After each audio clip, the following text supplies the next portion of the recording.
Hi everybody, so today we'll talk about greeting a deaf person.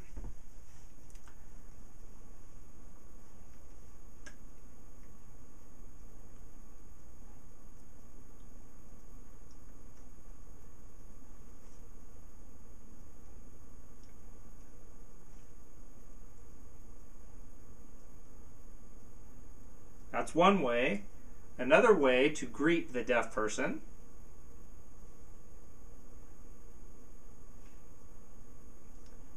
this sign right here is a very casual greeting. It's usually used among people who know one another or friends. So how you make the sign is you make big 5 hands, then you push your middle fingers forward, and then you put them in on your upper chest, and you simply raise your arms. So an easy way to do it would be to put your arms out a little bit, put your fingers in on your upper chest, and then lower the arms.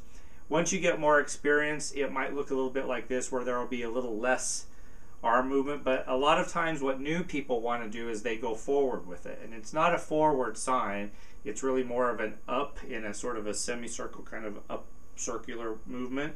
So this is a greeting. This greeting can mean a bunch of things, but many times when you go up to a deaf person and you greet them with this greeting, their response will be this. So I know for sometimes hearing people get confused when they've read in a sign language book an English phrase that this means, then why does a deaf person respond with this? But this is an appropriate response to this greeting.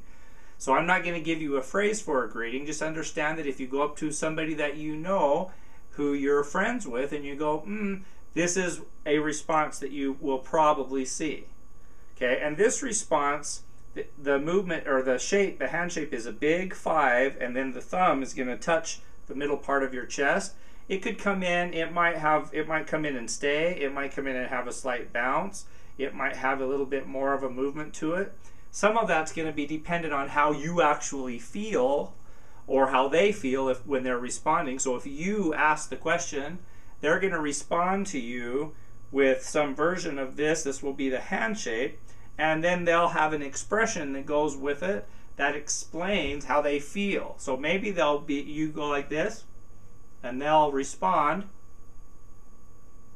Or maybe you go, and they respond. Okay? Maybe you go, and they respond. It's in the face. So you'll see a lot of how they really feel is in the face. Now again, you're going to learn this sign in a sign language book somewhere, or even on some of the vocabulary websites, that it has an English word that everybody tags it to, but it's not only that English word. It's all of those feelings. If I say, how are you today? All the English words that run through your head that you could respond with, this could be the response, and then you show us that feeling that you're thinking on your face. So if you feel, let's say you feel great today, I ask you, and you want to tell me you feel great, you'll go, okay? So we'll see it on your face, on the response. So this is a general greeting among friends. This is a general response among friends.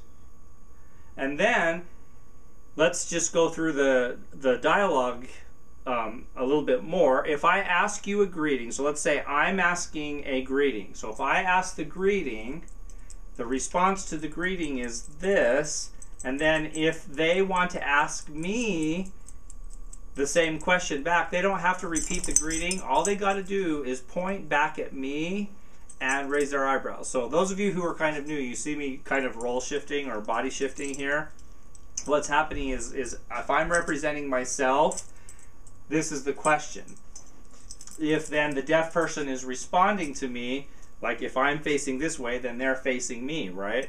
So if they're responding to me, they're going to ask this, and then they're going to point back at me. So if I'm talking to you, let's say I'm talking to you, and you respond to me, then you're going to ask me the question, okay? All you have to do is point back and have a question mark on your face. So if I say, and you respond, oh, and then you want to ask me, that's all you got to do. That means, and how about you?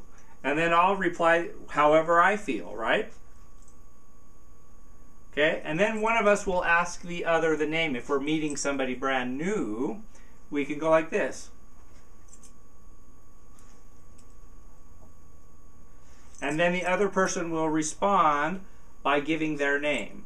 So one thing about fingerspelling, if you've watched the fingerspelling video, is fingerspelling is often names of people and places. So one thing that I would encourage you as students to do is learn how to recognize fingerspelled names, especially very common names, but even uncommon names. So, you know, that gives me an idea. Maybe I'll make a video where I just spell people's names and you can practice recognizing names, because that's when it's out of context in the form of it doesn't relate to the word in front of it or the word in back of it. It is this person. So I ask you how you are doing, you respond. You ask me how I'm doing, I'll respond. One of us asks the other one who they are. And you'll notice that the WH question comes at the end of the phrase. You what? Right? You name what? Something like that we can tag it as. So, and then they'll respond with their name. So my name is.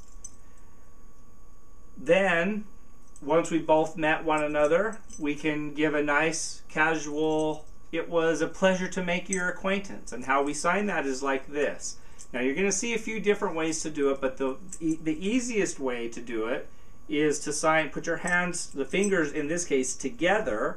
So the fingertips are together. The thumb can be a little bit in or out, but the fingers together, they're perpendicular, one on top of the other. Your dominant hand is the one that's going to make the movement. So if you're right-handed, it moves. If you're left-handed, it moves. It's the same right-handed or left-handed, right? It's exactly the same. So I'll try to talk about dominant and non-dominant hands in a future video as well. So if I'm going to say, it was a pleasure to meet you today, I do this sign right here, which infers the pleasure of some sort, nice to meet or pleasure to, and then this is the meet. This is the meet. This is me and this is you coming together. Okay, so you put your fingers down, you make sort of a one, but I like to put my thumb on this way here, because then when they come together there's no pain. Sometimes when you make a full one, the banging of the knuckles is kind of weird and it could hurt. So I just put mine right here when I do the meeting, but I do it directionally. Directionally means you and me are coming together. This way I don't actually need to add the, because this is already you, this is already me coming together, so this is the base response. Now, you'll sometimes see deaf people and others go, that's fine. There's nothing wrong with that. This doesn't represent me and you coming together. This is the base sign for two people coming together and then pointing at you. That's great. If that's how it's signed, it's wonderful. And they might even do something like this, and that's also okay. But just so that you know, it's a little redundant to do this way. So all you got to do is this, if you want to. You'll tweak it the way that works for you, because remember, everybody doesn't talk the same way, everybody doesn't pronounce things the same way. This is in English. So when you go out and meet a deaf person, there will be some variations in signing. So when you greet, this is a great casual greeting. You haven't seen your friend in a while? They're going to respond with this. An additional response might be, if you ask the question, they also may do this. This tags to an English word of N-O-N-E, because there's 0, right? None. So if you go and they do this, it kind of means nothing. What's going on with you today? And they might be responding, nothing. What about you? I'm good. Right? So the responses are a little bit interchangeable. This is a good casual greeting. This is a great casual response. This is also a good casual response. This is the question, what about you? Another casual response. One of us gets the name. They spell their name back to you. Hopefully they'll ask you your name. You'll spell your name back to them. Then one of you tells the other one, it was great meeting you. And in the end, after one of you says, it's great to meet you, the last person goes like this. You make a Y handshake, and you also do it between you. So what this means is, this is a comparison sign. Its base means similar or same or alike. And so if I feel the same as you, if you told me it was a pleasure to make my acquaintance, and I feel the same way as you, I will make this handshake and I will draw it between me and you, because I and you are alike. We feel the same way, right? So, okay? So you might have to watch this a couple of times to make sure that you're getting it through, but that's great. Keep on going. Make sure you're meeting deaf people and enjoy your sign language.